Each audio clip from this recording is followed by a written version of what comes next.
Hi everyone, good evening. Good evening Manas, good evening Shivang.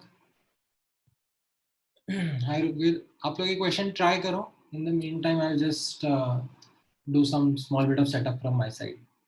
ठीक है? Hi Pratmesh, hi Sanika.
All right. ठीक है. I think most of the students have joined in now. हाँ. So last class में हम लोगों ने radial as well as angular wave functions का एनालिसिस या आई शुड से इंटरप्रिटेशन देखा था, सीखा था. उसके ऊपर based I have given you these two questions. Now पहले क्वेश्चन का answer is pretty straightforward. That node कहां पर होगा? साई 0 होगा. एंड साई 0 का मतलब क्या होगा? That this part is the only part that can become 0. बाकी ये कांस्टेंट और एक्सपोनेंशियल पार्ट तो 0 नहीं हो सकते हैं, right? So this means 2 by r by a naught is 0. That means r is equal to 2 a naught. ठीक है? So this r naught is equal to 2 a naught is the relationship. ठीक है? This is your answer. तो ये काफी simple सा था. Second वाला ट्राई करो. दिस इज समथिंग जिसका रेडियल कंपोनेंट आपको दिया है.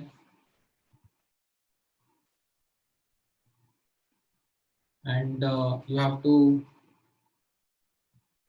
work on the 3 sub questions within this.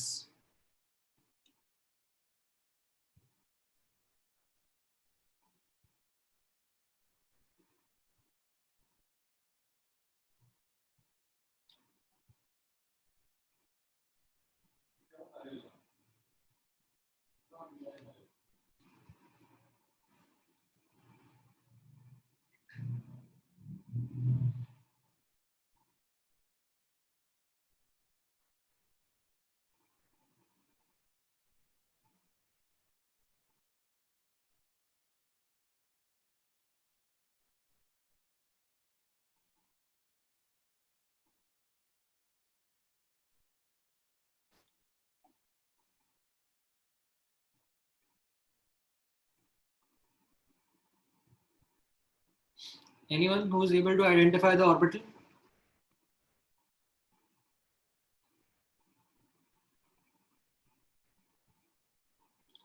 Right, Yash.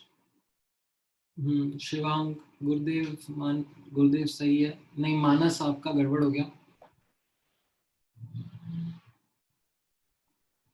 नहीं सुमित।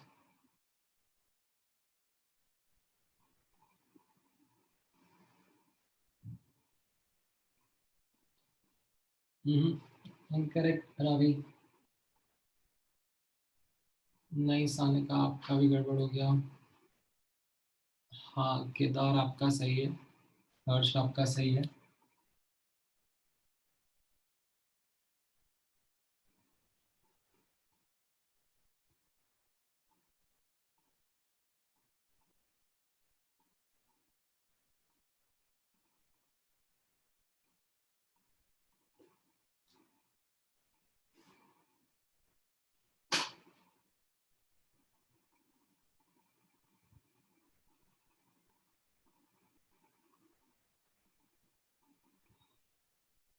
इसमें देखो ना, this is the key part that you have to focus on, the polynomial part.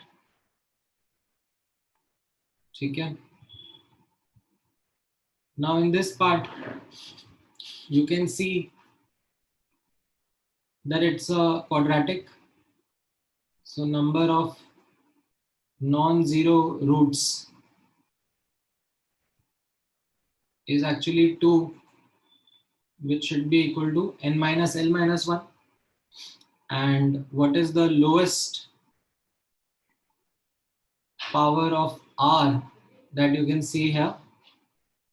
ये r square का टर्म है, ये r की पावर 1 का टर्म है, and ये r की पावर 0 का टर्म है. So the lowest power is 0, right? So looking at that, you get the answer that n is equal to 3 and l is equal to 0. That means it's a 3s orbital. ठीक है।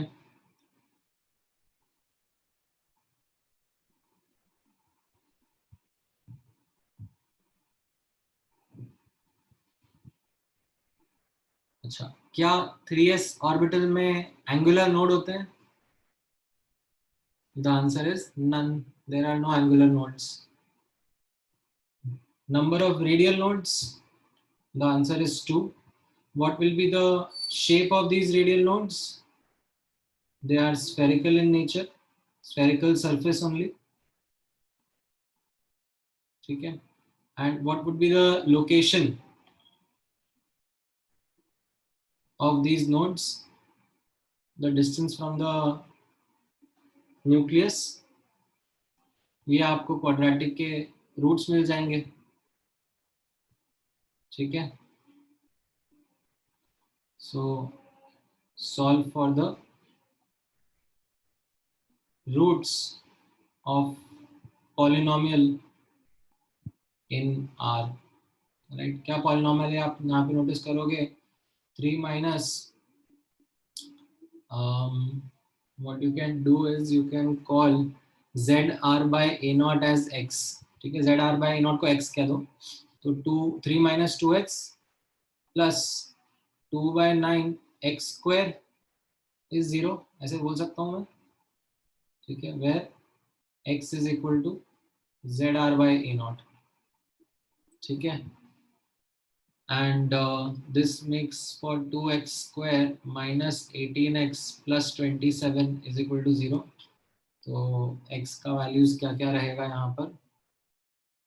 Minus B plus minus root over B square, 18 का square 326 होगा ना, minus 4 into A into C upon 2a,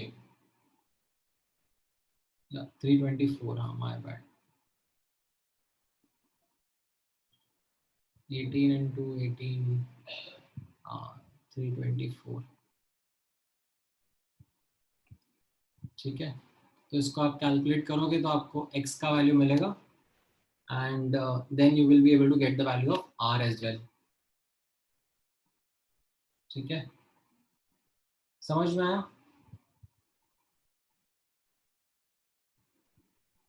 So this was a quick recap of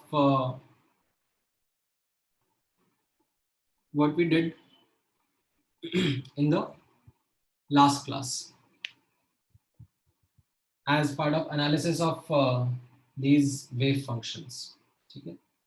Now, in continuation with that only, ठीक है, यहाँ पर observe करना. Let me cover the next topic, which will be, you can say that are graphs of radial wave function.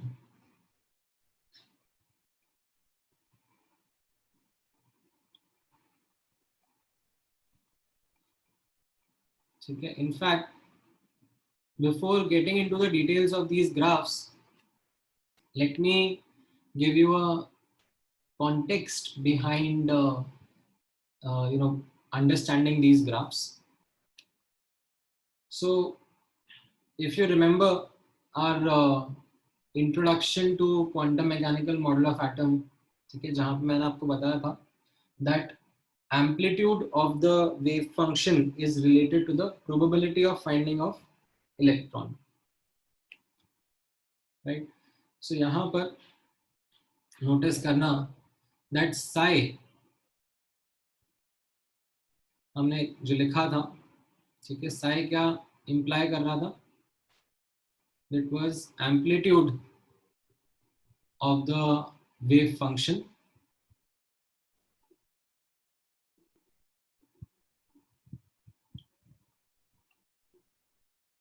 and if you substitute the particular value of r, theta और phi, ठीक है, right, यहाँ पर ये आपने ऐसे r, theta and phi के terms में लिखा हुआ था.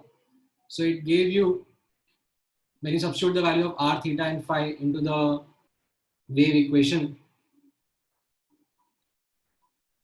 it gives you the amplitude of the wave at those particular coordinates of r, theta and phi.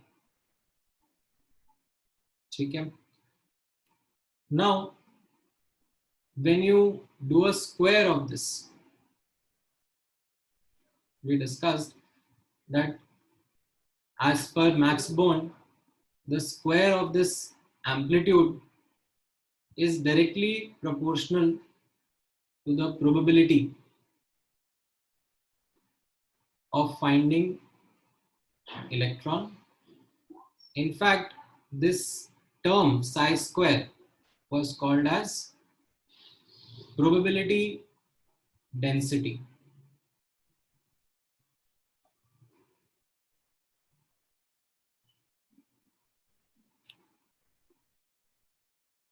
ठीक है, what does probability density mean? ये भी मैंने आपको उस टाइम पे समझाया था that it meant probability of finding electron per unit volume. So probability of finding an electron in a region divided by the volume of the region.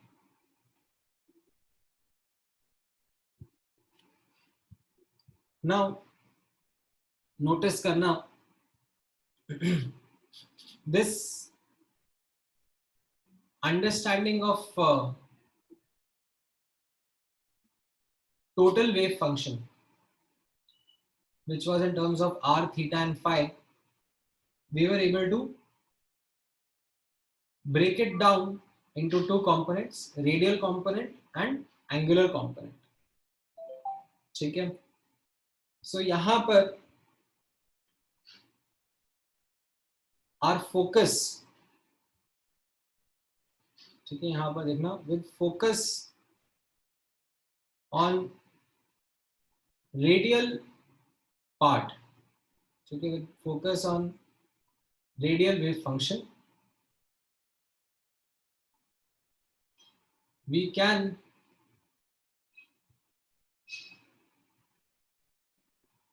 determine the radial probability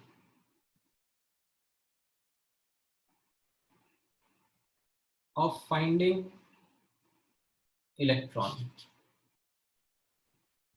Okay, something which depends only on r, that is the distance from the nucleus, and not on theta and phi. The total probability will be a multiplication of radial probability multiplied by angular probability. However, in this particular subtopic, I am going to focus on the radial probability part. तो यहां पर आप notice करना, thus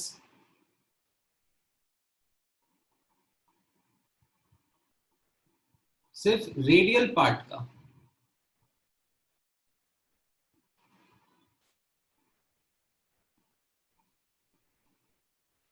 wave function मैंने लिया और उसका square करा, तो this would mean radial probability of finding electron per unit volume. Okay, this is what will be the radial probability density B.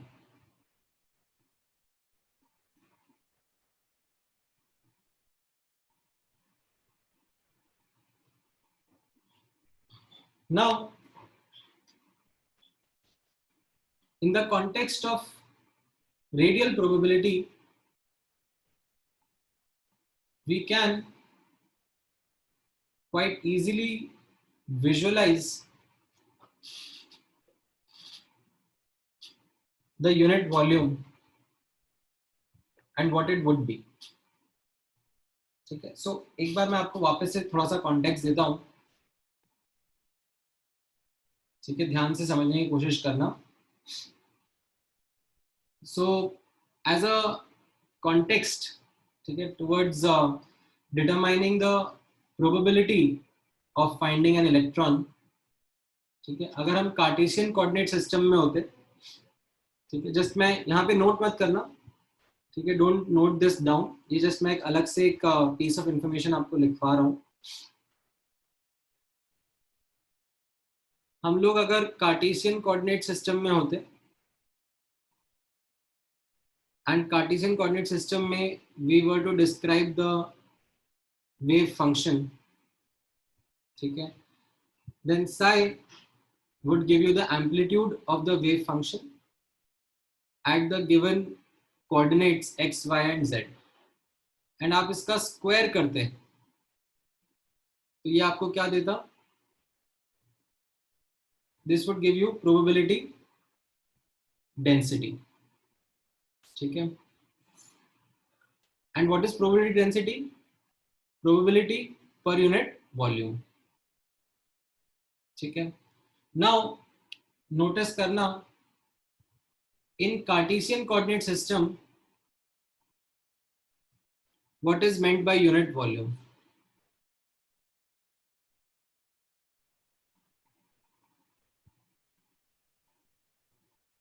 So what it would mean, nucleus at the origin, and a unit volume can be described as a cuboid volume of dimensions dx, dy and dz.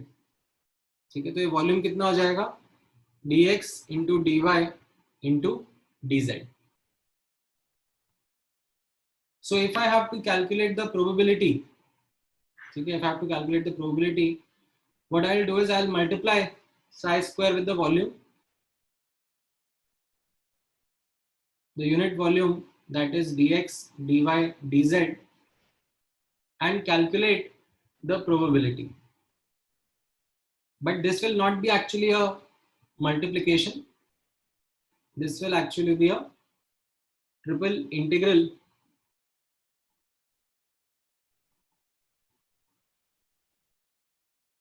for x, y, and z. And this will give you the probability of finding an electron in a region around the nucleus. ठीक है, अब ऐसा cuboid क्यों लिया? Because Cartesian coordinate system में हम लोग x, y and z axis के बेसिस पर डिफाइन करते हैं, and this becomes a convenient unit volume to work with. ठीक है, इसी तरीके से, ठीक है, अगर हम रेडियल कोऑर्डिनेट सिस्टम में वर्क कर रहे होंगे, ठीक है, स्फेरिकल कोऑर्डिनेट सिस्टम में या पोलर कोऑर्डिनेट सिस्टम में वर्क कर रहे होंगे, तो Sai square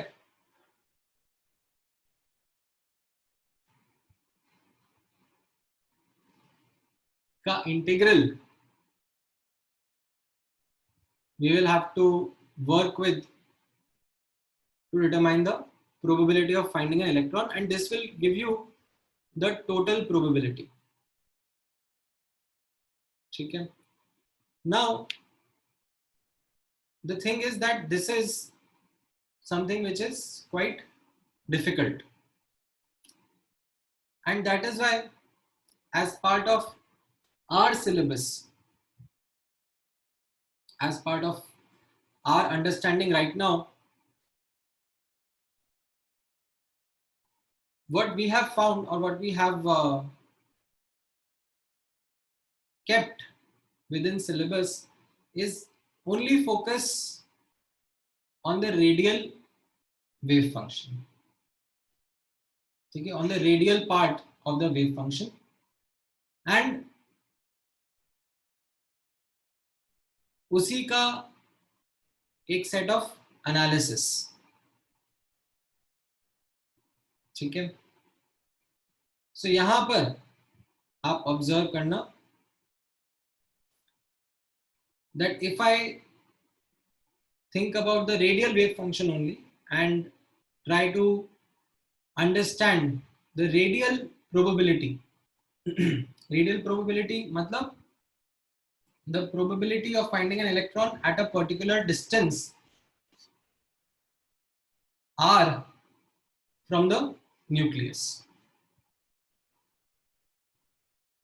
irrespective of the angle. ठीक है, so in that case the unit volume comes out to be or can be treated as, यहां पर ऑब्जर्व करना, at a distance r from the nucleus you can take the volume of a thin shell of thickness dr. Let me draw it थोड़ा सा बड़ा.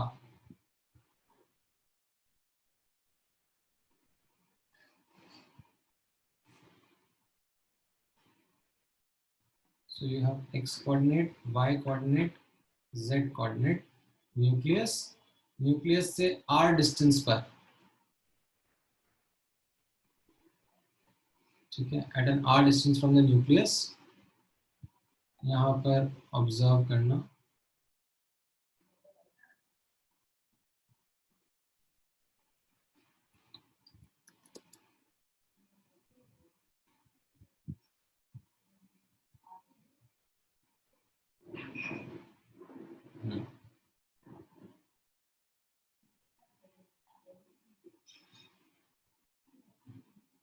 r distance पर dr thickness का reason. This is a unit volume you can describe in the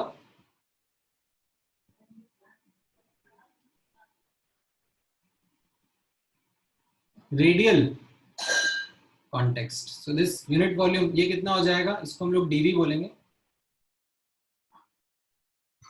So there are two ways in which you can write this. 4/3 pi r plus dr का cube minus 4/3 pi r cube. ठीक है, so this dV will be the volume of a thin shell at a distance r from the nucleus, and ये outer sphere minus inner sphere का volume will give you the volume of this shell inside. इसको जब आप open up करोगे तो it will reduce to 4 pi r square dr. ठीक है. Why will it reduce to 4 pi r square dr? Because dr will be much less than r. Okay, you can also think of it as surface area into the thickness. Surface area कितना होगा 4 pi r square और thickness कितनी होगी dr. ठीक है. So psi square, which was the radial probability density, ठीक है, psi square, that is the radial probability density. How do we describe it? Radial probability of finding electron per unit volume. ठीक है. So I will rewrite that psi square r, this is the radial probability of finding an electron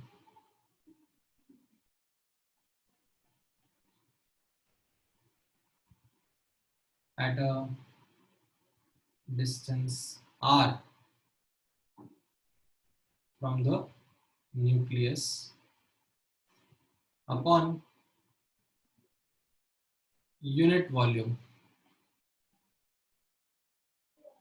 ठीक है, at a distance r from nucleus. So if I take this as 4 pi r square dr,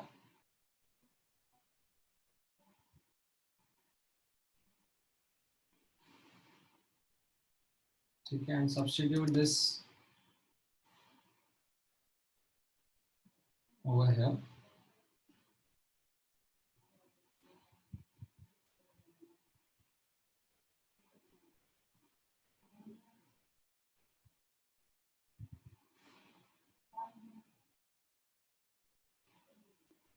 then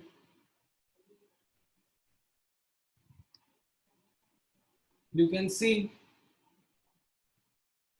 that the radial probability of finding electron can be written as psi square r into 4 pi r square dr का integral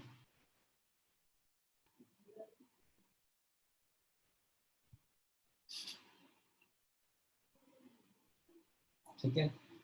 Now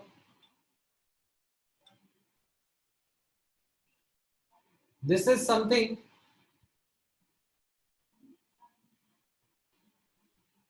which comes out as a result of the radial wave function, and that is why we are calling it as the radial probability. ठीक है. इसी तरीके से angular probability का भी discussion होता है, and a multiplication of radial probability and angular probability is what gives the total probability of finding the electron around the nucleus. However,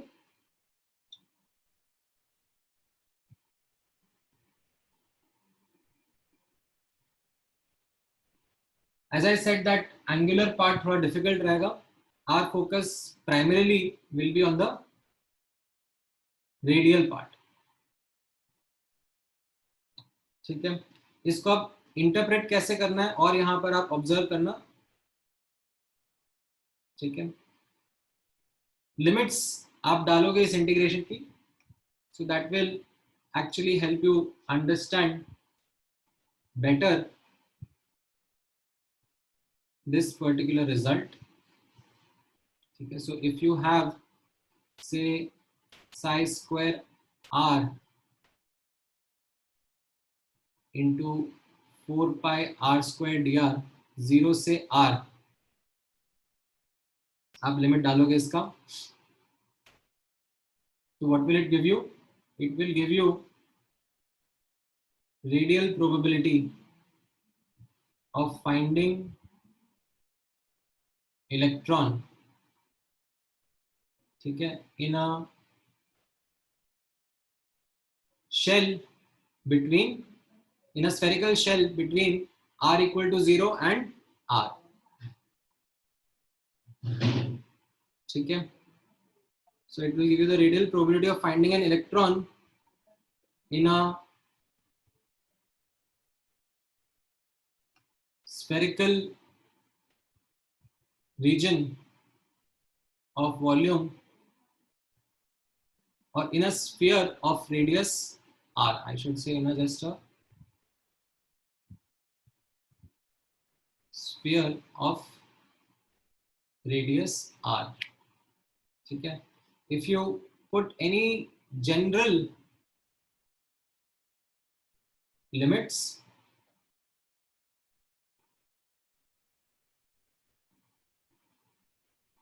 say r1 to r2, then what it will do and give you as a result is the radial probability of finding electron in a spherical region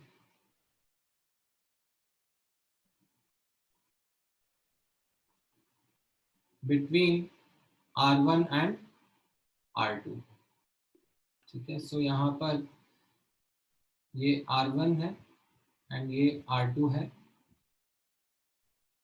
ठीक है. So if you put the limits r1 to r2, then it will give you the probability of finding an electron between r1 and r2, ठीक है. If you, ठीक है, would have done the integration from 0 to infinity, what would have been the answer? Any guesswork?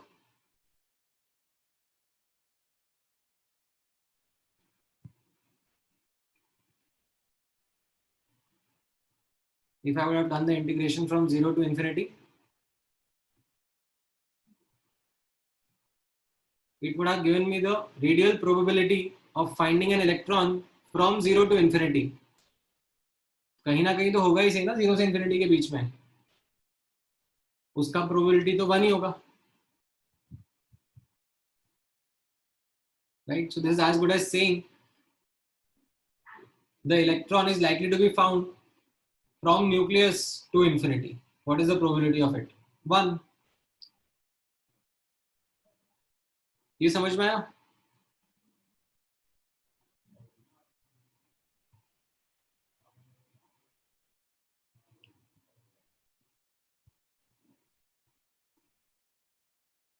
All right. Now let me take a quick recap. ठीक है, एक साथ काफी सारा इंफॉर्मेशन हो गया to absorb. The objective with which I started this particular subtopic, ठीक है, यहाँ पर ऑब्जर्व करना. The objective was that sir, आपने क्वांटम मैकेनिकल मॉडल का जब स्टार्ट किया था तब आपने हमें बोला था that we have discarded the concept of orbit and now we are introducing the concept of orbital. And this concept of orbital is based on the concept of probability, the probability of finding an electron. So by doing some math, okay, by doing some math, what we are able to do is we are able to find regions around the nucleus in which electron is likely to be found, and we call those regions as orbitals. And without getting into any mathematical details, we started understanding these different orbitals, ठीक है. तो अब in this particular subtopic, I am trying to give some context, some background towards how this probability of finding electron is determined. And वो context किस तरीके से है? That Schrodinger gave his wave equations and said that if you have to describe the electron around the nucleus, these wave equations are your solutions. Then Max Born came and said, ठीक है, ये तो आपने बताया that okay, if you have to describe electron as a wave, then these are the wave equations we can think of, visualize of. But what about the particle nature of electron? If I have to talk about that electron कहाँ पर present होगा around the nucleus, how do I work with it? And that is where Max Born said that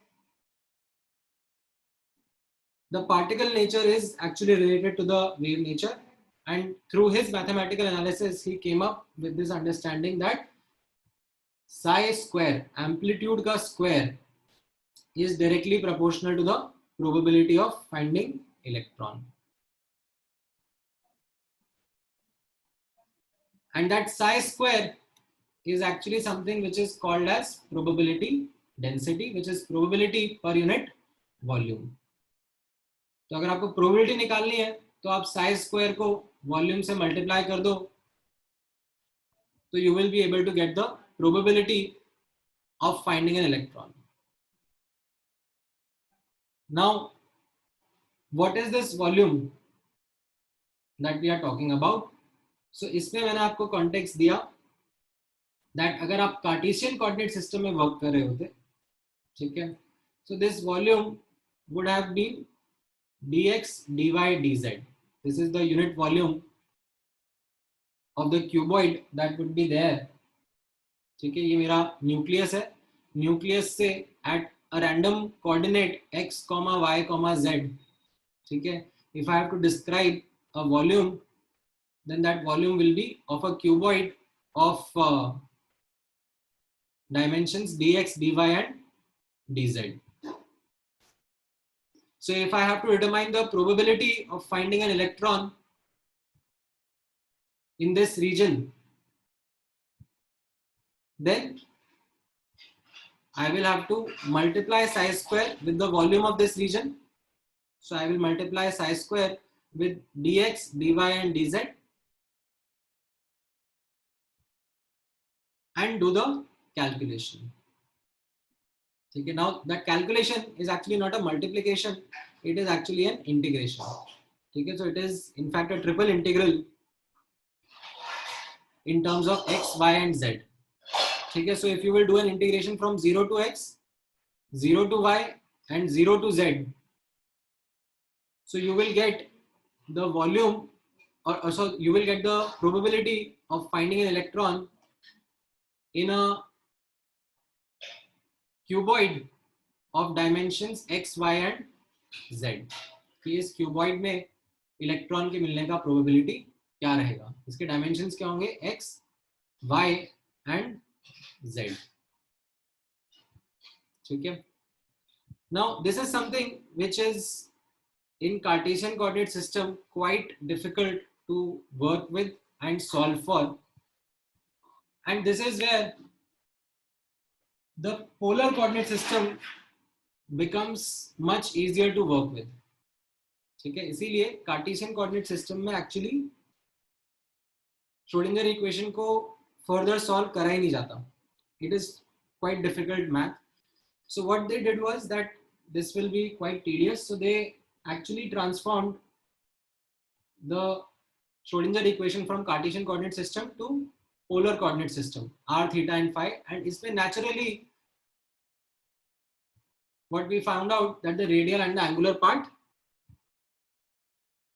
separated.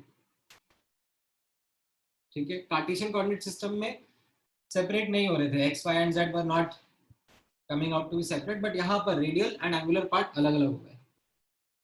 ठीक है, अब आप radial part को अलग से एनालाइज कर सकते हो, एंगुलर पार्ट को अलग से एनालाइज कर सकते हो, and then you can present the final analysis by combining both these radial and angular analysis together.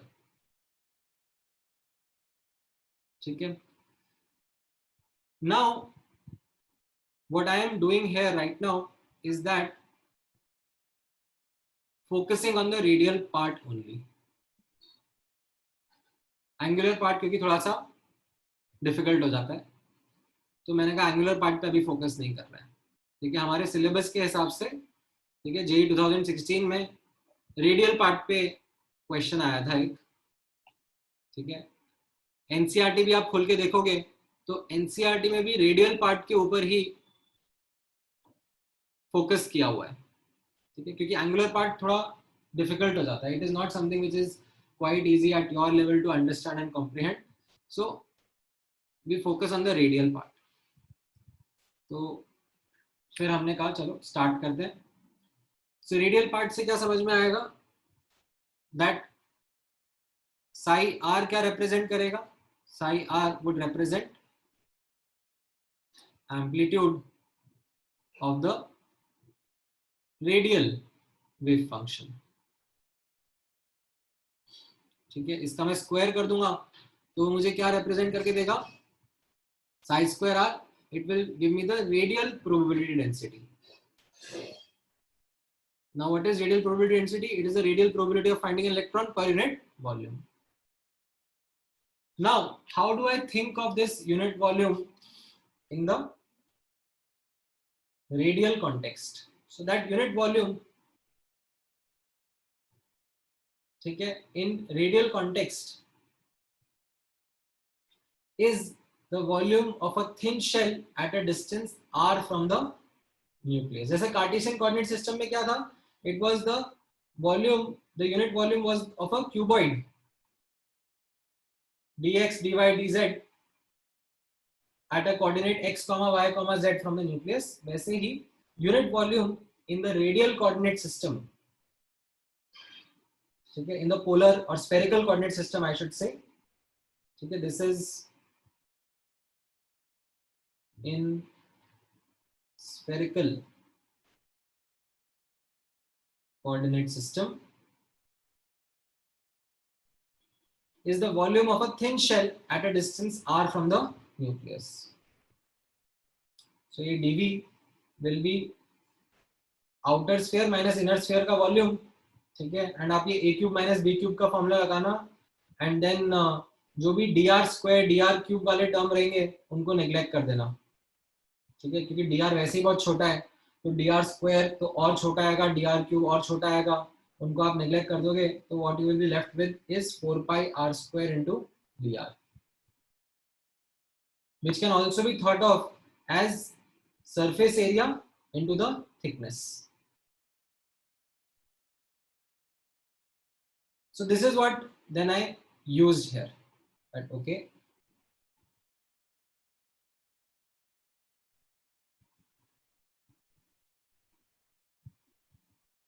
अच्छा एक मिनट, तो यहाँ पर ठीक है, लक्ष्मी का डाउट आया है दैट dr भी तो छोटा है तो उसको भी आप हटा दो. ठीक है, द थिंग इज दैट यहाँ पर आप ऑब्जर्व करना, when we are neglecting something, we are neglecting it in addition or subtraction. जैसे अगर आप इसको खोलोगे, ठीक है, ये a प्लस बी क्यूब का कोई फॉर्मूला बताएगा मुझे क्या होता है, a cube plus B cube plus 3ab into a plus भी होता है a माइनस भी होता है, प्लस होता है ना. हाँ, तो this minus 4/3 pi R cube. ठीक है, तो अब ये 4/3 पाई आर क्यूब, ये वाला और ये वाला तो कट गया पूरा. ठीक है, क्या बचेगा आप यहाँ पे ऑब्जर्व करना, 4/3 पाई, ठीक है, डी आर क्यूब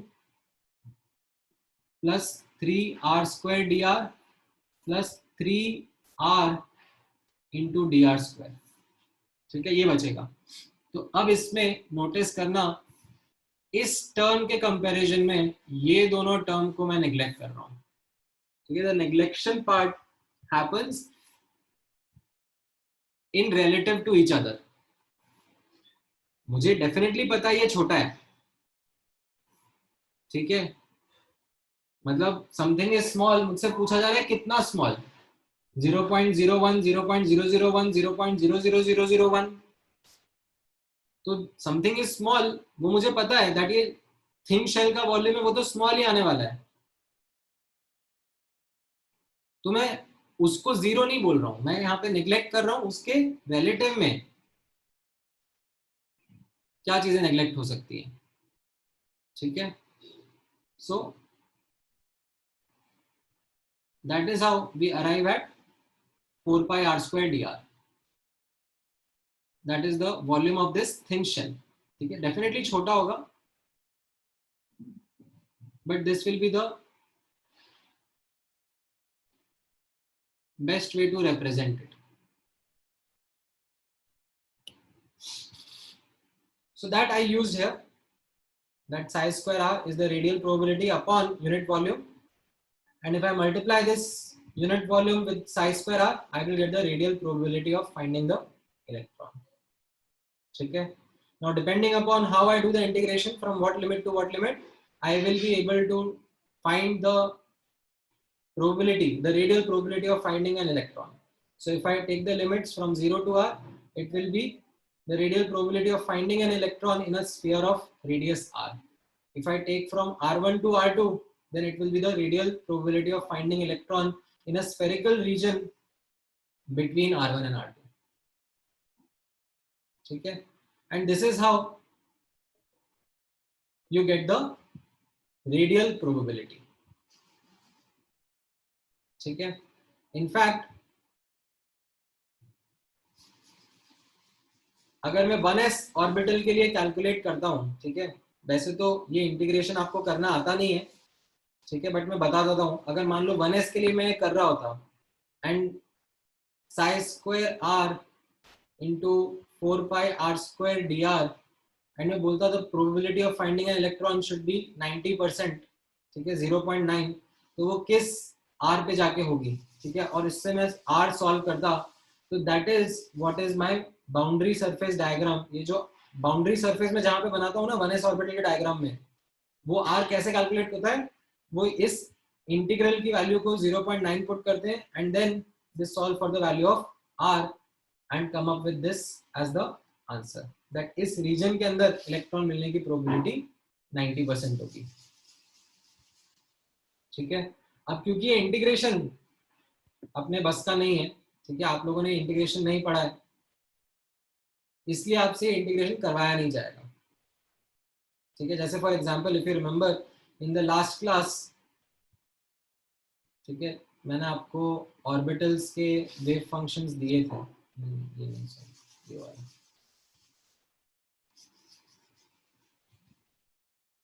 ठीक है। अगर मैं ये उठाऊं,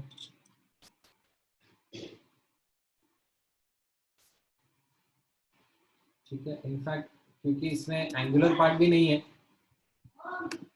ठीक है, 1s ऑर्बिटल का,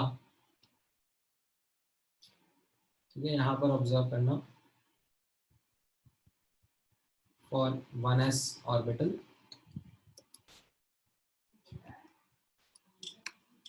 ठीक है, थीटा एंड फाई का टर्म नहीं है, तो इसका तो एक्चुअली मैं टोटल प्रोबेबिलिटी भी बता सकता हूँ आपको, ठीक है। साई ऑफ 1s क्या हो जाएगा, radial part into the angular part, ठीक है, तो ये क्या हो जाएगा, इनको मैं मल्टीप्लाई कर दूं आपस में, 2 इंटू 1/4 पाई की power 1/2 and z by a naught की पावर 3/2 इंटू e की पावर माइनस सिग्मा, सिग्मा क्या होता था, सिग्मा वाज, क्या था sigma, 2zr by n a naught, so 2zr by n, n यहाँ पे 1s ऑर्बिटल है तो n का वैल्यू बन रहेगा a not and sigma bye 2, ठीक है, तो ये साई रहेगा मेरा, ठीक है। एंड नाउ यहाँ पर ऑब्जर्व करना, साई स्क्वायर इंटू 4 पाई r² dr क्या रहेगा, मल्टीप्लाई कर देते हैं यहाँ पर, तो इस सबको स्क्वायर कर दो, तो 2 × 1/4 पाई इंटू z/a0 का क्यूब इंटू e⁻²2zr/a0, ठीक है। ये स्क्वायर हो गया, ठीक है, into 4 pi r² dr. Now if I do this as the integral, ठीक है, I'll get the probability of finding an electron. अब the thing is कि आपको ये वाला इंटीग्रल नहीं आता है, मतलब ये सब तो कांस्टेंट है, ये तो बाहर आ जाएगा, ठीक है। 2 × 1/4 पाई इंटू z/a0 का क्यूब, ये सब बाहर आ जाएगा इंटीग्रल के, बट अच्छा ये 4 पाई भी बाहर बचेगा, तो ये 4 पाई को कैंसिल कर दो, चलो, ठीक है। अंदर क्या बचेगा, e⁻²2zr/a0 इंटू r² dr, ठीक है। अब आपने e⁻−ax इंटू x² dx का इंटीग्रल नहीं पढ़ा होगा, मतलब आपने e⁻x dx का इंटीग्रल पढ़ा होगा, आपने x² dx का इंटीग्रल पढ़ा होगा, बट ये इंटीग्रल आपको नहीं आता है सॉल्व करना, and this is not actually an easy integral to solve for, ठीक है। So this is not something which is a normal integral which you can work with. These are certain special integrals जिनका indefinite integral तो वैसे भी निकाला जा सकता, इनका definite integral ही निकाला जा सकता है with certain limits kept, and वो आपको अभी नहीं निकालना आता है, तो आपसे probability निकालना कोई पूछेगा नहीं, ठीक है। बट किस तरीके से probability निकाली जाती है वो मैंने आपको एक कॉन्टेक्स्ट दिया है, ठीक है। ऑलराइट, नाउ अब जो सिलेबस के काम का है, ठीक है, उसमें आते हैं, तो यहां पर आप ऑब्जर्व करना that graphs of radial wave functions आपसे पूछे जा सकते हैं, ठीक है। वो graphs of radial wave functions क्या रहेंगे, कैसे रहेंगे, यहां पर आप ऑब्जर्व करना। In fact let me put this as a heading there, क्योंकि यहां पर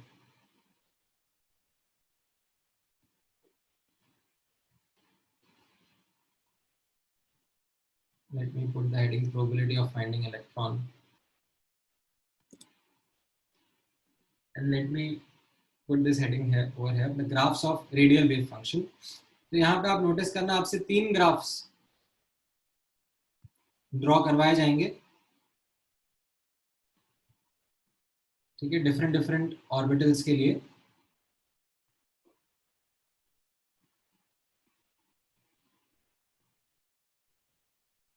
एक ग्राफ ड्रॉ करवाया जाएगा साई वर्सेस आर, ठीक है, इसका मतलब क्या हो गया, amplitude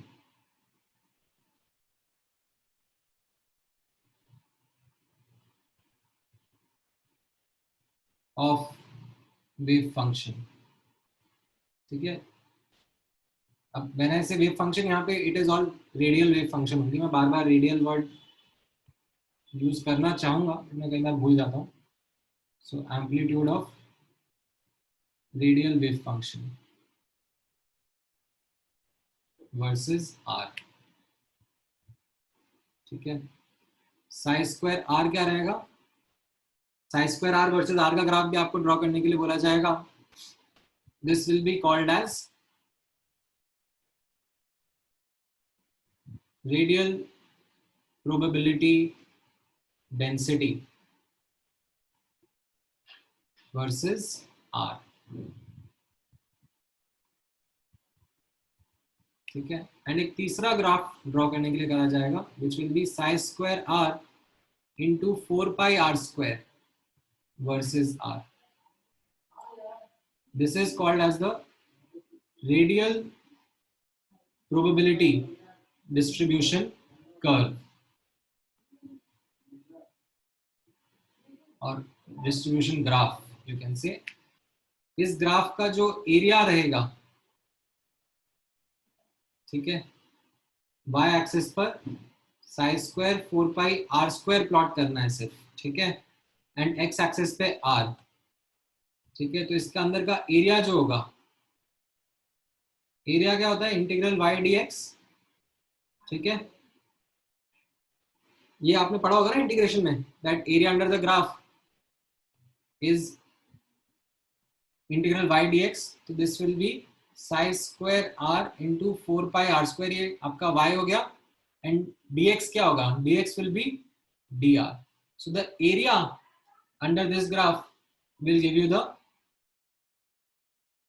probability of finding electron, ठीक है. जो तीसरा वाला ग्राफ रहेगा, इसका area, right, area under graph will give you the probability of finding electron in case of this third graph, that is the radial probability distribution graph. Acha, now the thing is that when you will look at the booklet, तो different orbitals के ये different graphs बनाए जा रहे हैं.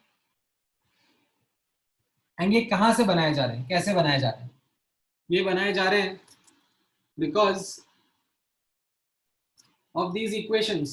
ये सब functions हैं, 1s 2s 2p, ये सब उनके फंक्शंस हैं, और इन फंक्शंस को प्लॉट कर दिया, ठीक है. डिफरेंट जगह पर r का वैल्यू डाला, उससे आपको ये एम्पलीट्यूड का वैल्यू मिल गया, एंड आपने उसको प्लॉट करना शुरू कर दिया, ठीक है.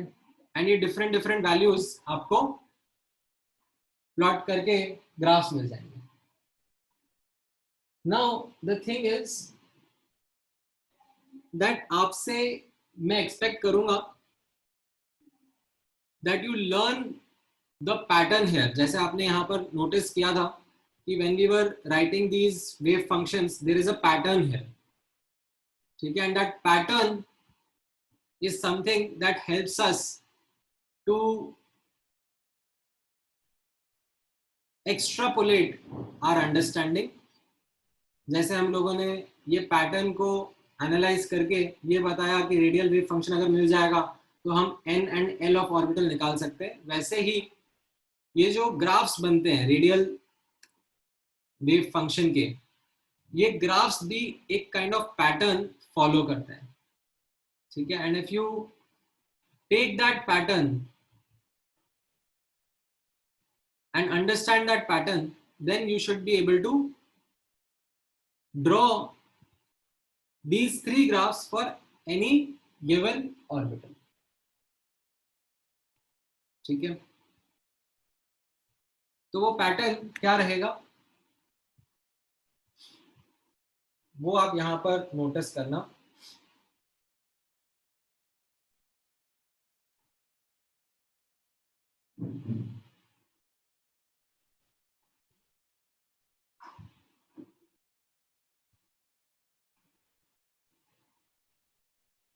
सबसे पहला हम लोग साई आर वर्सेस आर के ग्राफ का पैटर्न फोकस करेंगे. साई आर वर्सेस आर का ग्राफ जो पहला वाला ग्राफ है, इसमें नोटिस करना, it will start with a non-zero value for s orbitals,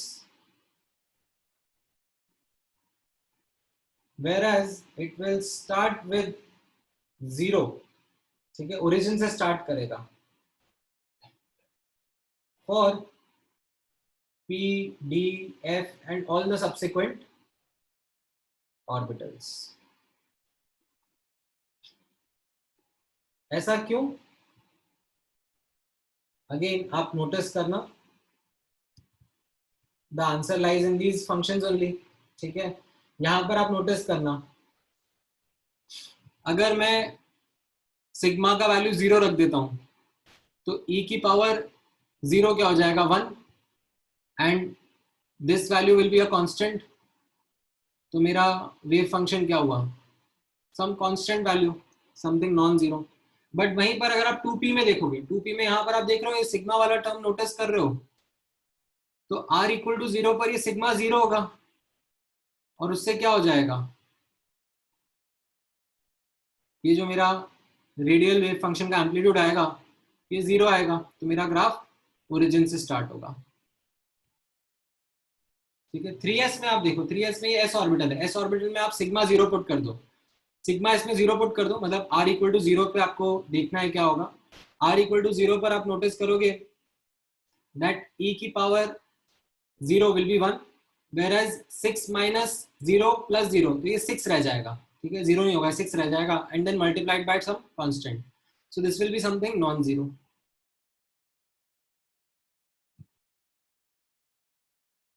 ठीक है, बट यहीं पे अगर आप लेट्स से 3d ऑर्बिटल देख रहे हो, 3d ऑर्बिटल में ये सिग्मा स्क्वायर है, राइट, r इक्वल टू 0 पर सिग्मा 0 होगा, और इसको मैं मल्टीप्लाई करूंगा तो ये पूरी चीज ही 0 हो जाएगी।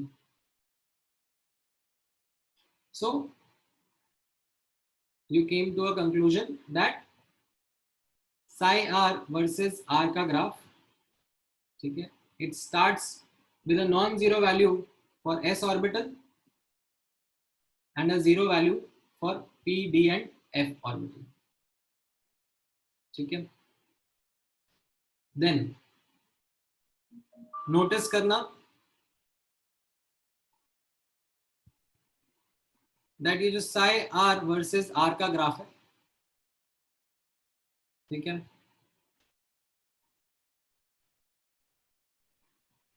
far far away from the nucleus। ठीक है, so it will approach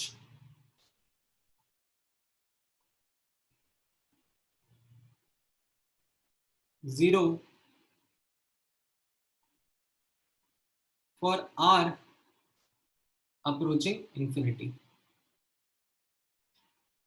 ठीक है, क्योंकि आप नोटिस करोगे वापस से इन सब वेव फंक्शंस में, यू विल नोटिस सब वेव फंक्शन में e की पावर माइनस सिग्मा बाय 2 दिख रहा है, सब में e की power minus sigma bye 2, e की पावर माइनस सिग्मा बाय 2, सब में। तो अगर r इंफिनिटी को अप्रोच करेगा तो e की पावर माइनस इंफिनिटी किसको अप्रोच करेगा, 0 को। So far far away from the nucleus ये ग्राफ्स 0 को अप्रोच करेंगे। ठीक है, now also one thing to notice here would be that these graphs जो psi r versus r के ग्राफ्स रहेंगे, they will change sign। ठीक है, एम्पलीट्यूड पॉजिटिव या नेगेटिव हो सकता है अक्रॉस रेडियल नोड्स।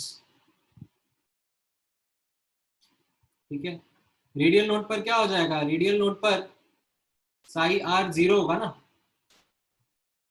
तो उसके पहले एम्पलीट्यूड पॉजिटिव होगा, देन 0 होके फिर नेगेटिव हो जाएगा, या फिर नेगेटिव होगा तो रेडियल नोड पर 0 होके फिर पॉजिटिव हो जाएगा।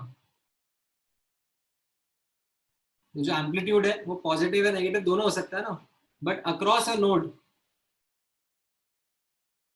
The amplitude will change its sign। So with these 3 points in mind, ठीक है, now let's observe the graphs of psi versus r। ठीक है, मैं वापस से इन पॉइंट्स को एक्सप्लेन करूंगा but in the context of graphs only. ठीक है, तो यहां पर आप लोग ऑब्जर्व करना मैं 1s 2s 2p and 3s 3p 3d, ठीक है, इनके ग्राफ्स बनाता हूं।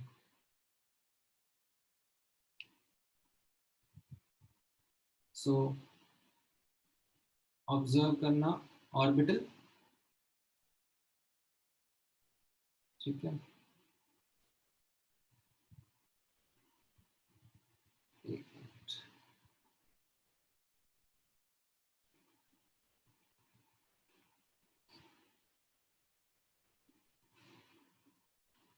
let me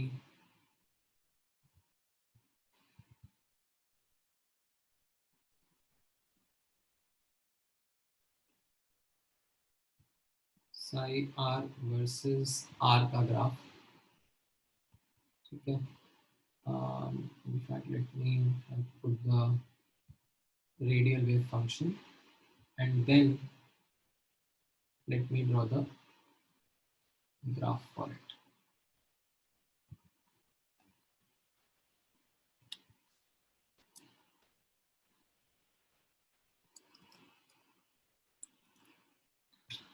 एक मिनट।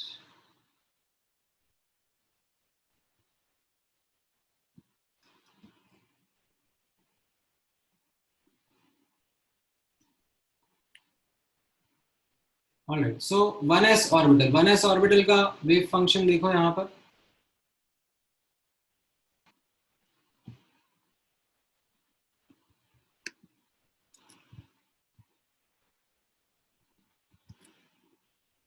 ठीक है। इसके लिए आपको क्या दिख रहा है,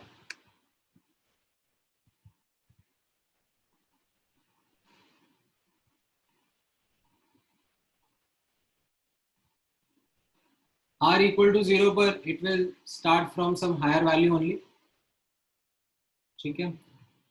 and then as you can see ये क्या होगा, e की पावर, ये तो कांस्टेंट है, e की पावर माइनस आर का टर्म है, तो ये क्या होगा, जैसे जैसे r बढ़ता जाएगा ये कम होता जाएगा, ठीक है। And as r approaches infinity this will become और approach towards zero. So psi r versus r will start with a non-zero value for s orbital and then approach zero for r approaching infinity। यहाँ पर क्योंकि node है ही नहीं तो इसलिए third point इतना relevant नहीं रहा। ओके, 2s ऑर्बिटल ऑब्जर्व करना,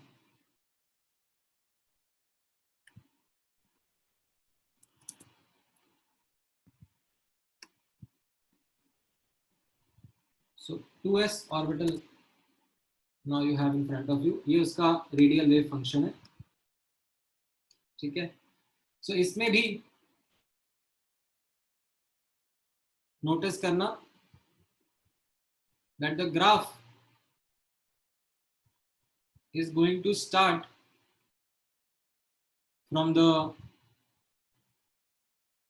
from something which is not zero, ठीक है। नॉन नेगेटिव वैल्यू से ग्राफ स्टार्ट होगा आपका,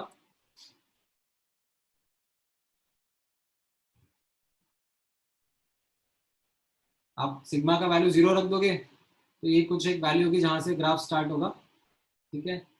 then at sigma equal to 2, ठीक है, there is one radial node, तो ये वैल्यू क्या होगा, यहां से डिक्रीज होगा बट कट करेगा, ठीक है। This will be a point that will correspond to the radial node, ठीक है। यहां पर आपका ये एम्पलीट्यूड अभी पॉजिटिव था,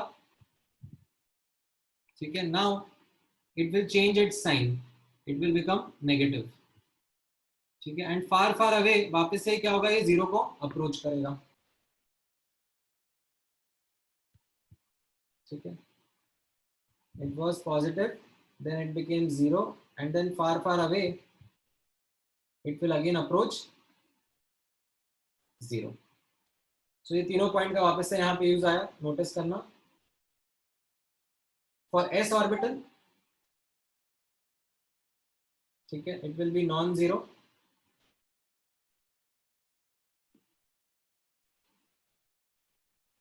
it will approach 0 for r equal to infinity and changes sign across radial nodes.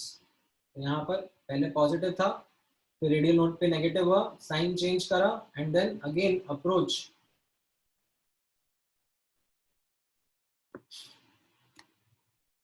r is equal to infinity पे approach 0. ठीक है,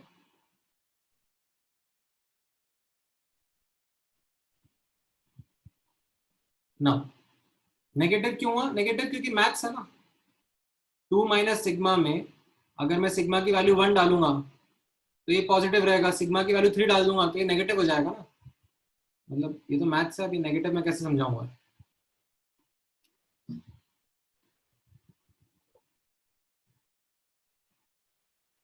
ना इसी तरीके से आप ऑब्जर्व करना.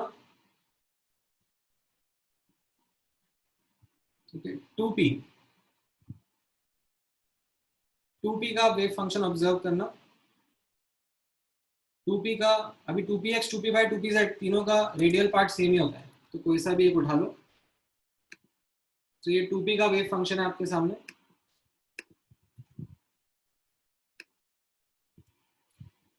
Now as you can see इसका ग्राफ कैसा रहेगा. First point, it starts with 0 and why it will start with 0 you can notice this sigma. r equal to 0 पर ये 0 करके ग्राफ ओरिजिन से स्टार्ट करवाएगा. ठीक है, देन यहां पर there are no nodes, no radial nodes. ठीक है, एंड फार फार अवे, ठीक है, the graph will be approaching 0 only. ठीक है, तो अगर आप इसको प्लॉट करोगे, ठीक है, ये कैसा ग्राफ हो गया, y is proportional to x into e की पावर माइनस एक्स. इस ग्राफ को आप प्लॉट करोगे तो कैसा होगा, स्टार्टिंग में x बढ़ेगा, y बढ़ेगा, ये वाला टर्म बढ़ता जाएगा जैसे जैसे x बढ़ता जाएगा और ये वाला टर्म घटता जाएगा. तो स्टार्टिंग में ग्राफ इंक्रीज करेगा एंड फिर डिक्रीज करेगा. ये स्टार्ट में डोमिनेट करता है, फिर एंड में ये डोमिनेट करता है. ठीक है, वो आप चाहिए तो आप डेटा लेकर प्लॉट करके देख लो. This is the kind of graph that will come. इसमें कोई रेडियल नोड नहीं रहेगा.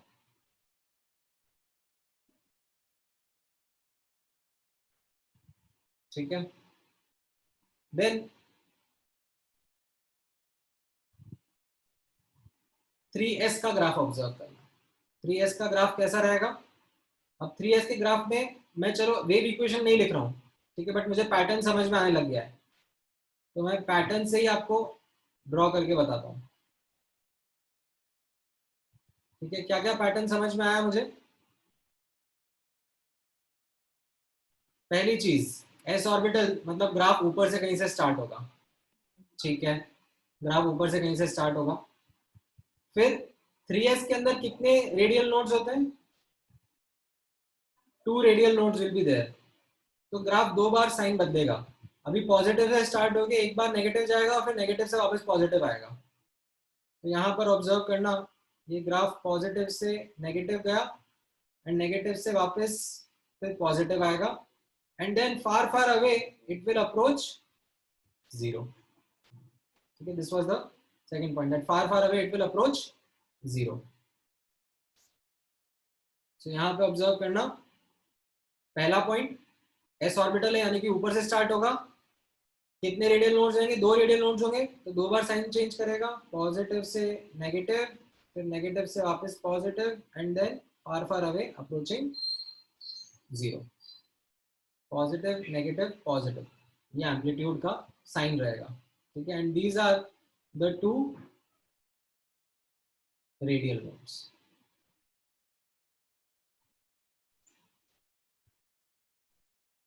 ठीक है, कहां पर होंगे रेडियल नोड्स, उसके लिए आपके सामने वेव फंक्शन है, उसको सॉल्व करो और आंसर बता दो. ठीक है, अगर ये ढूंढना है आपको कि कहां पर होंगे रेडियल नोड्स, तो समझ में आ रहा है अभी पैटर्न.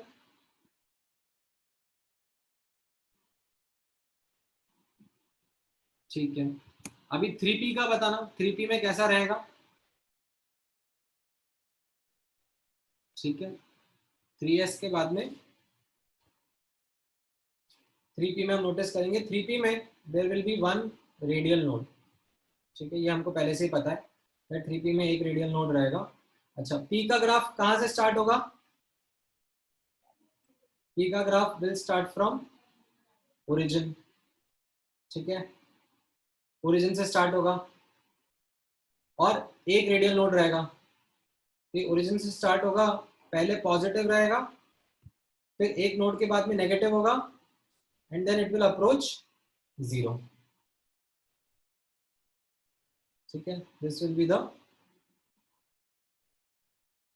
ग्राफ फॉर इट, ठीक है।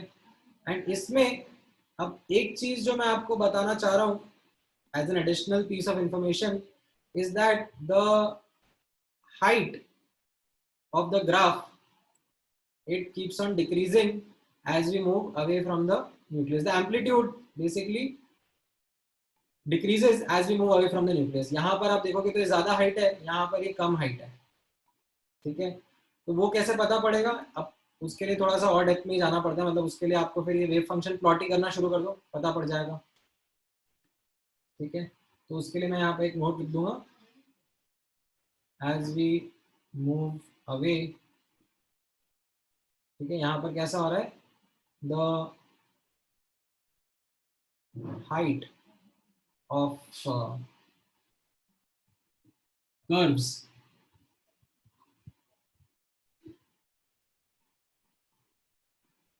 decreases, okay, this is something which is a pattern that is observed, ठीक है। अच्छा, तो ये 3p का हो गया। अच्छा, अब ऑब्जर्व करना, अगर मैं आपको 3d का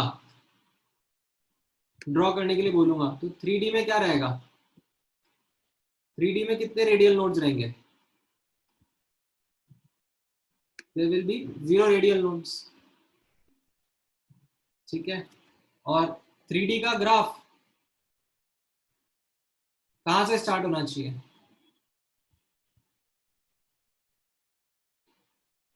ओरिजिन से। तो यहां पर आप ऑब्जर्व करना उसका ग्राफ कैसा रहेगा?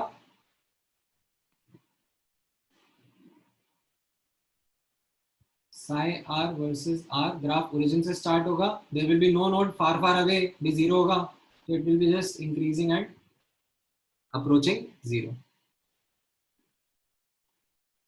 ठीक है। इस तरीके से ग्राफ रहेगा। अब चाहिए तो आप इनके, अगर आपके पास बहुत टाइम है, बहुत फुर्सत है, तो ये रहे वेव फंक्शन और डेटा डालो और प्लॉट करते जाओ, ठीक है। मैंने आपको पैटर्न समझाया है, but if there is a lack of trust, then I would advise you to put data and plot it out, ठीक है। तो क्या आपको ये साई वर्सेस आर के ग्राफ समझ में आए? ठीक है, आपको वाई एक्सिस की वैल्यू नहीं नोट करनी है, ठीक है। कोई आपसे पूछेगा नहीं कि हाइट कितना रहेगा, nobody is going to ask, ठीक है। जस्ट एक ब्रॉड आइडिया कैसा होगा इस ग्राफ का, ये आपको पता होना चाहिए, ठीक है। फॉर एग्जाम्पल, ठीक है, let's say if I ask you a question, which orbital corresponds to this psi r versus r graph, ठीक है। एंड ये ग्राफ आपके सामने ड्रॉ कर दिया,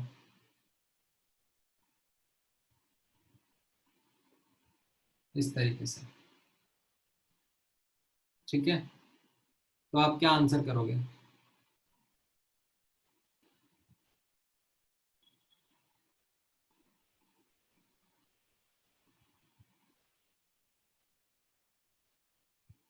राइट, आर्यन, पूर्णा, यश सबका सही है, रावी का भी सही है, केदार का भी सही है, मानस गड़बड़ कर दिया।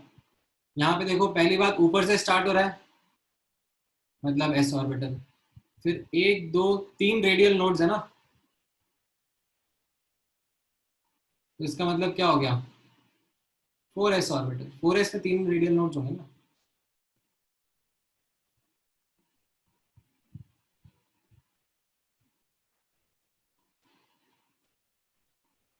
ठीक है, अच्छा, नाउ अब आप नोटिस करना, आपको अगर साई वर्सेस आर ग्राफ समझ में आ गया है तो फिर psi square versus r graph will be just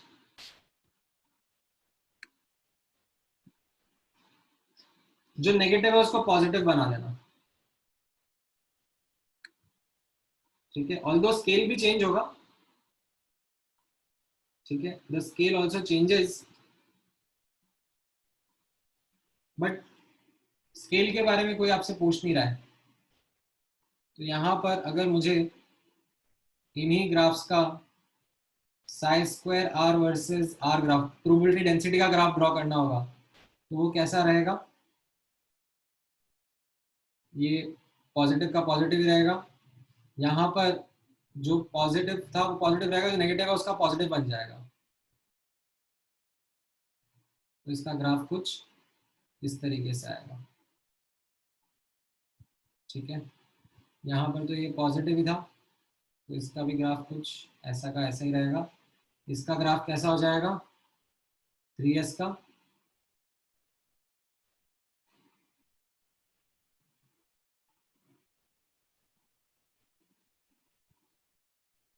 ठीक है, हाइट कम होती जाएगी as we are moving away from the nucleus. ठीक है, इसके केस में भी ऐसा रहेगा, हाँ सॉरी, नेगेटिव में नहीं जाएगा, जो नेगेटिव था बस वो आप पॉजिटिव में आप प्लॉट कर देना। ठीक है, इसमें तो फिर ऐसा ही रह जाएगा, स्केल चेंज होगा, नेचर वैसे ही रहने वाला है।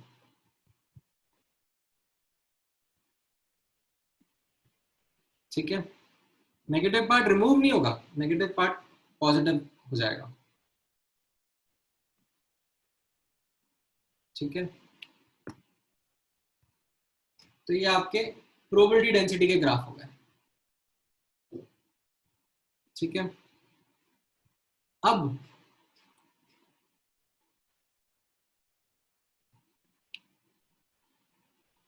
लेट से मैं आपसे पूछूंगा as an example, which orbital corresponds to this psi square r versus r graph।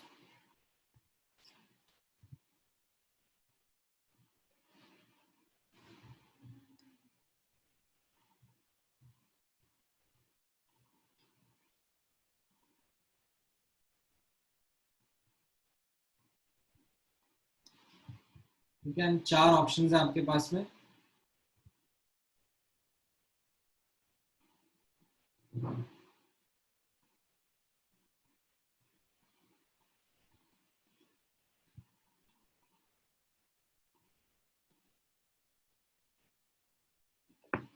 क्या आंसर रहेगा आपका।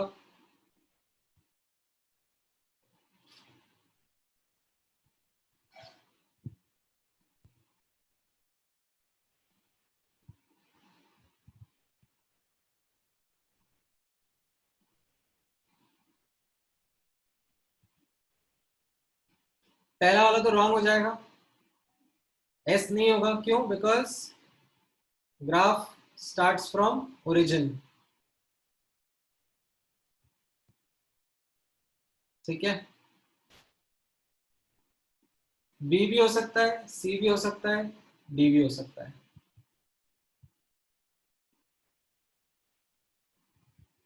इनके बीच में आपको डिफरेंशिएट करने के लिए फिर कुछ ना कुछ और इंफॉर्मेशन देनी पड़ेगी। इतनी इंफॉर्मेशन के बेसिस पर I can only say it can be B, C as well as D.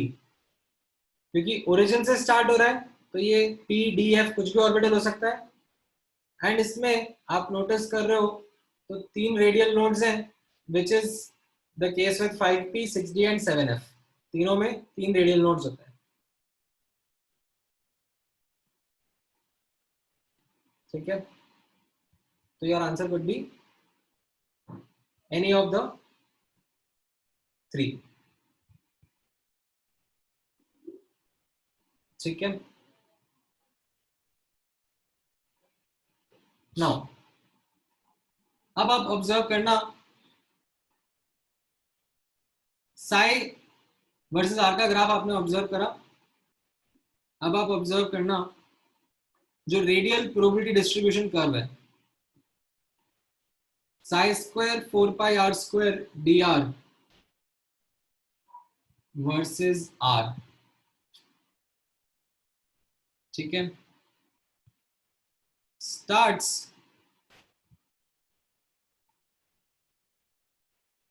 From origin for all orbitals. ठीक है, be it s p d f. क्यों? क्योंकि यहाँ पे ये आर स्क्वायर मल्टीप्लाई हो गया ना, तो भले ही साई जीरो नहीं हो बट ये आर तो जीरो हो जाएगा ओरिजिन पे, तो non zero into zero will still be zero.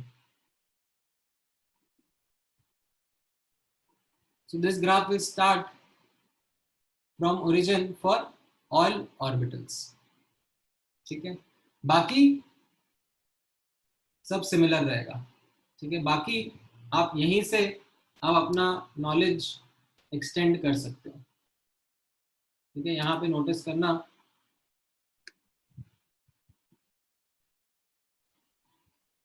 If I ask you to draw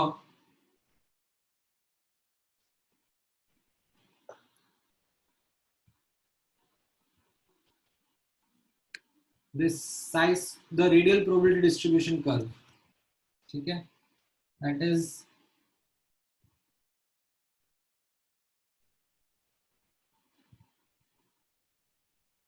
psi square r 4 pi r square versus r। ठीक है, यहाँ पे मैंने डी आर गड़बड़ लिख दिया, sorry.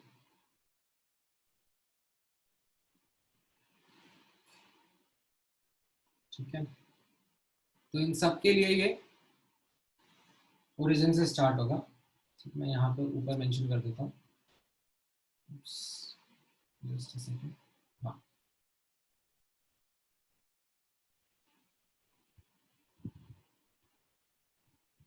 Starts from origin for all orbitals. तो यहाँ पे आप नोटिस करना, यहाँ पे ग्राफ कैसा रहेगा, ओरिजिन से स्टार्ट होगा, far far away, again the probability will become zero. ठीक है, 2s के लिए ओरिजिन से स्टार्ट होगा, देन नोड पे प्रोबेबिलिटी जीरो होगी, एंड देन इंक्रीज होके वापस से far far away it will become zero.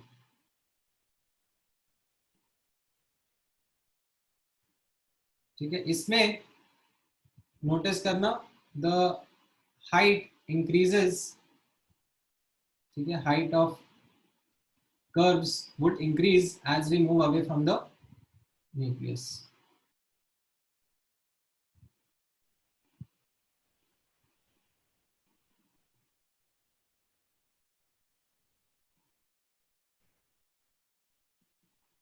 ठीक है, सो 2p में कैसा रहेगा, 2p में एज इट इज ही रहेगा, ओरिजिन से स्टार्ट होगा, इंक्रीज होगा and far far away the probability will become zero. 3s में कैसा रहेगा, ये 3s ऑर्बिटल का ग्राफ हो गया, ओरिजिन पर जीरो। ठीक है, देन एक नोड, दूसरा node, and then far far away it will become zero. ठीक है, ये 3s ऑर्बिटल का था। ठीक है, दोबारा से ध्यान से ऑब्जर्व करना। ठीक है, थोड़ा सा मैं जूम आउट कर देता हूँ। 1s ऑर्बिटल के लिए, एक मिनट, 1s ऑर्बिटल के लिए किस तरीके से दिख रहा है आपको?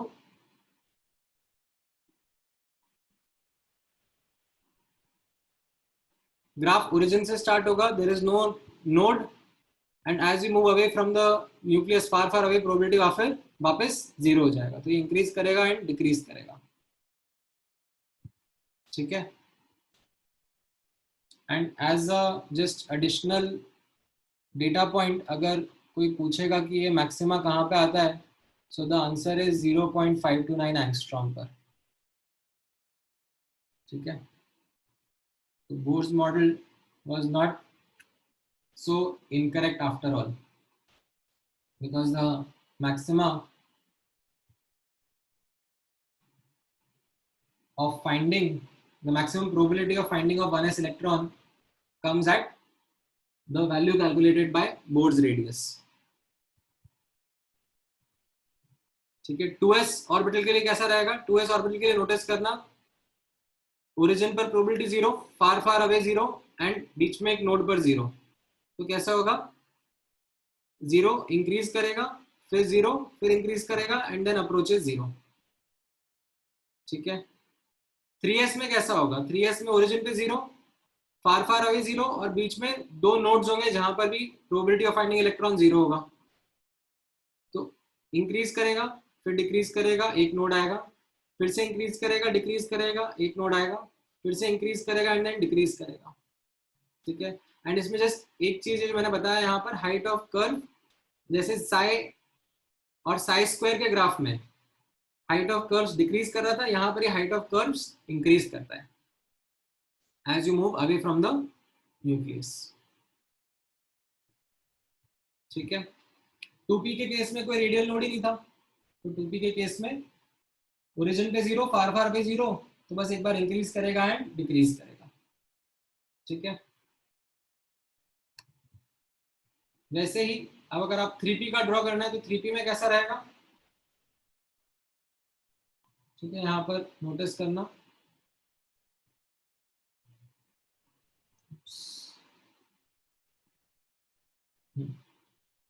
3p में origin probability finding electron zero, एक नोड रहेगा, and far far away it will approach zero, तो increase decrease and then increase and decrease, ठीक है। 3d के केस में ओरिजिन पे zero, far far away zero, there is no radial node, just increase and then decrease. इस तरीके से आपके ये ग्राफ्स रहेंगे फॉर डिफरेंट डिफरेंट ऑर्बिटल्स, ठीक है। हाँ, अब कुछ डाउट है तो पूछो।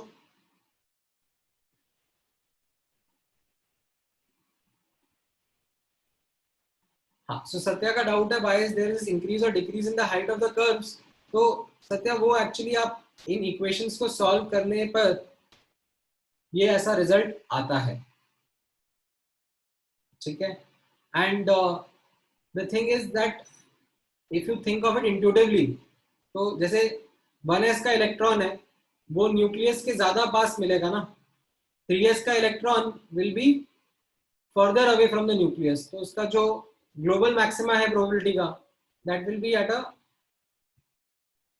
Much distance from the nucleus.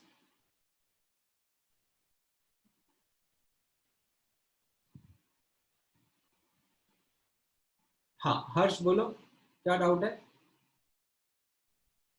Unmute करूं तो मैं तुम्हारा हैंड रेस करो। हाँ, एक बोलो। हेलो हाँ, सर, मैं वो लास्ट वाला नहीं समझ पाया सही है,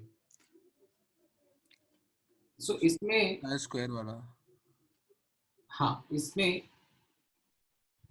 ये जो ग्राफ है psi square r 4 pi r square वाले, ये आपको प्रोबेबिलिटी बताते हैं, ठीक है। Area under the curves actually give you probability, ठीक है। तो इसमें आपको अगर साई और साई स्क्वायर ड्रॉ करना आ गया है, तो आपके ये वाला ग्राफ भी बहुत आसान होगा। इसमें द ओनली थिंग, ठीक है, that you have to focus on is nodes, ठीक है। इस ग्राफ में ये जो psi square r 4πr² versus r के ग्राफ से। ठीक है, इनमें आपको सिर्फ नोड्स के ऊपर फोकस करना है, बिकॉज ग्राफ हमेशा ओरिजिन से स्टार्ट होगा and far far away it will also approach zero. तो जस्ट बीच में जितने नोड होंगे उतनी बार ग्राफ एक्स एक्सिस को कट करेगा। ठीक है, corresponding to the number of radial nodes. ठीक है, and based on those nodes, एक छोटा सा और एडिशनल पॉइंट ऑफ डिटेल यहां पर यही है that height of these curves that will form because of the nodes will be in an increasing fashion as we move away from the nucleus। ठीक है, जैसे कल को आपको मैंने बोला कि मुझे ठीक है, जैसे let's say I am giving you an example that draw the graph of, ठीक है, draw psi square r 4 pi r square dr or not dr, psi square 4 by r square versus r graph of say 5d orbital। ठीक है, तो आप क्या बोलोगे?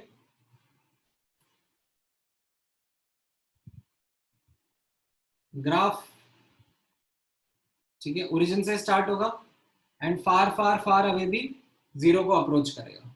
ठीक है, ये दो चीजें तो सभी ग्राफ में होगी। ठीक है, क्योंकि न्यूक्लियस पर इलेक्ट्रॉन मिलने की प्रोबेबिलिटी जीरो है and far far far away भी मिलने की इलेक्ट्रॉन की प्रोबेबिलिटी जीरो है। अब इसमें कितने रेडियल नोड्स रहेंगे? इसमें 2 रेडियल नोड्स रहेंगे। ठीक है, 3D में 0 होते हैं, 5D में 1 रहेगा, सॉरी 4D में 1 रहेगा एंड 5D में 2 रेडियल नोड्स रहेंगे। राइट, तो ये 2 रेडियल नोड्स कैसे आप निकालोगे, दिखाओगे यहाँ पर।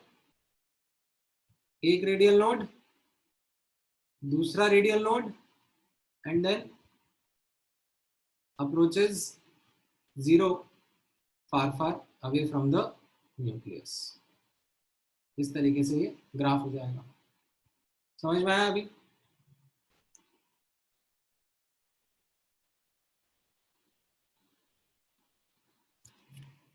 ठीक है,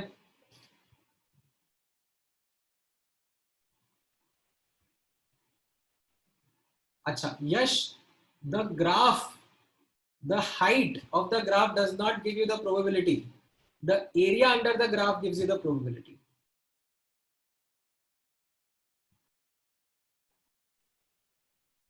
ठीक है,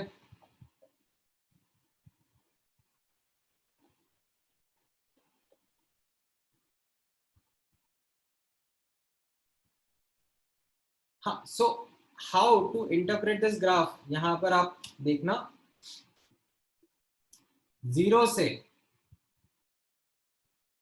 let's say this r, this value तक कितना प्रोबेबिलिटी रहेगा इलेक्ट्रॉन के मिलने का। ठीक है, वो मैं कैसे निकालूंगा? मैं ये इतना एरिया कैलकुलेट कर लूंगा, that will give me the probability of finding electron from 0 to r। ठीक है, सो जैसे जैसे मैं ये रेंज बढ़ाता जाऊंगा वैसे वैसे मेरा प्रोबेबिलिटी बढ़ता जाएगा। ठीक है, आपको अगर ये पूछना है मुझे, ठीक है, कि what will be the probability at r, ठीक है, एट r, तो what I will say that the probability of finding an electron at r will be the area of this very very very thin stripe at r।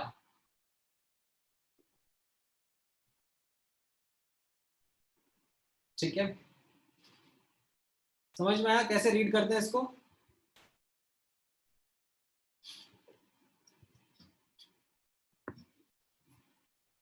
Okay, so this was the radial probability graphs। ठीक है, I have extended the class by a good 10-15 minutes, but ठीक है, now this gives you the idea of these graphs that are also there in the booklet, that are also there, that are expected from you कि radial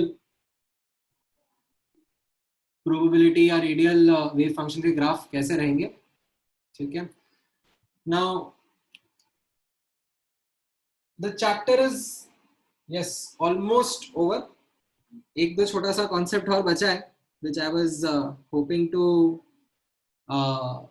finish today itself, but I think I'll take one more lecture, not an entire lecture maybe, but a small bit of it, and then get done with this. ठीक है? Then अच्छा, next week में हम लोग next chapter start करेंगे विच will B periodic properties. ठीक है? And when we will start periodic properties chapter, we will follow a different approach than what we were doing right now. We will follow a little faster approach so as to complete that chapter, क्योंकि थोड़ा theoretical chapter है वो. ठीक है? उसमें इतने interesting points नहीं है to discuss, and ऐसे पैटर्न्स टू इलैबोरेट नहीं है उसमें, रट्टा मारने का चीजें ज्यादा है. So the way in which we are going to progress with that chapter is that I am going to share pre-recorded lectures of mine with you, and you will watch those videos first. ठीक है? जैसे for example lecture 1 का video आप देख के आओगे, and then within the class lecture 1 या lecture 2, 2 lectures का एक साथ देख के आ जाओगे, नोट्स बना के आओगे, and then in the class we will have a discussion over that content. ठीक है? So this will require much lesser time for completion and will be something which will make the problem solving in that particular chapter much easier. ठीक है? So let's try this approach next week itself. ठीक है? मैं आप लोगों के साथ में नेक्स्ट जब भी क्लास होगी, आई थिंक मंडे को ही होगी. ठीक है? एटॉमिक स्ट्रक्चर का छोटा सा पार्ट रहेगा, वो मैं आप लोगों के साथ में कंप्लीट कर दूंगा, एंड पीरियोडिक प्रॉपर्टीज का लेक्चर या पीरियोडिक प्रॉपर्टीज का डिस्कशन स्टार्ट कर दूंगा. And in the mean time I will share those recordings with you. So इसमें you watch those recordings and then come to that next class. ठीक है? All right, chalo. Let's close then today's lecture. Thank you guys for your patience, for staying so late. All right, take care. Bye bye.